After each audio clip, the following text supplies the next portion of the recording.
আসসালামু আলাইকুম everyone, welcome to my channel সোনা ক্রিয়েশনস। আজকে স্টেন্সিলের মাধ্যমে কিভাবে মাল্টি কালার করা যায় সেটাই দেখাবো। যদিও স্টেন্সিল দিয়ে মাল্টি কালার করা একটু ঝামেলার, তবে আজকের ভিডিও দেখলে আপনারা ধারণা পেয়ে যাবেন। প্রথমে আমার যেটা কাজ সেটা হচ্ছে স্টেন্সিলের সাথে আমার কাপড়টা ভালোভাবে আটকে নেওয়া, যার জন্য আমি মাস্কিং টেপ ইউজ করলাম।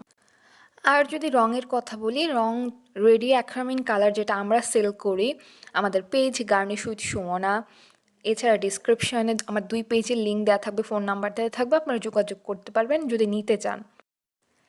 হ্যান্ড পেন, ব্লক বাটিকের যাবতীয় সামগ্রী কিন্তু পেয়ে যাবেন আমার পেজে, তো ওখানে আপনারা সংযুক্ত হয়ে যাবেন।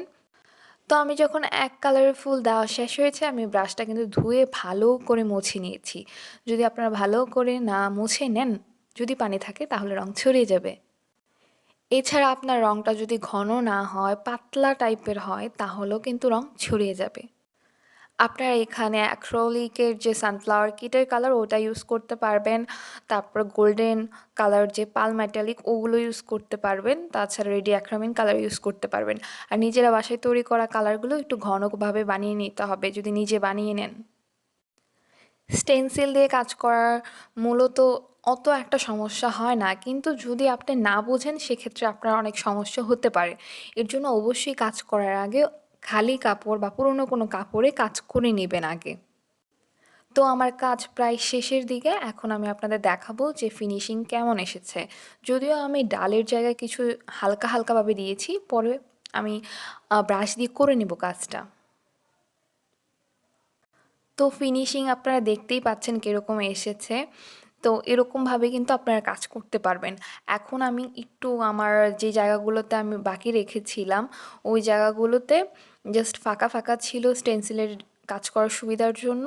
তো এখন আমি ব্রাশ দিয়ে কাজটা শেষ করে দেব।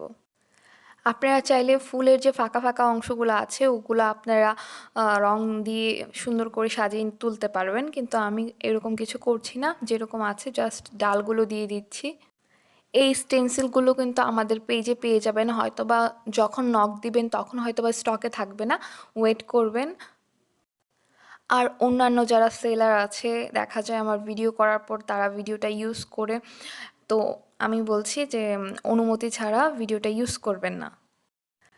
আজকে এই চ্যানেলে যারা নতুন এসেছেন, চ্যানেলটাকে সাবস্ক্রাইব করেননি, অবশ্যই সাবস্ক্রাইব করে দিবেন, বেল আইকনে ক্লিক করে দিবেন লেটেস্ট সব আপডেট পাওয়ার জন্য। তাহলে আজকের মতো এখানেই বিদায় নিচ্ছি। সবাই ভালো থাকবেন, সুস্থ থাকবেন।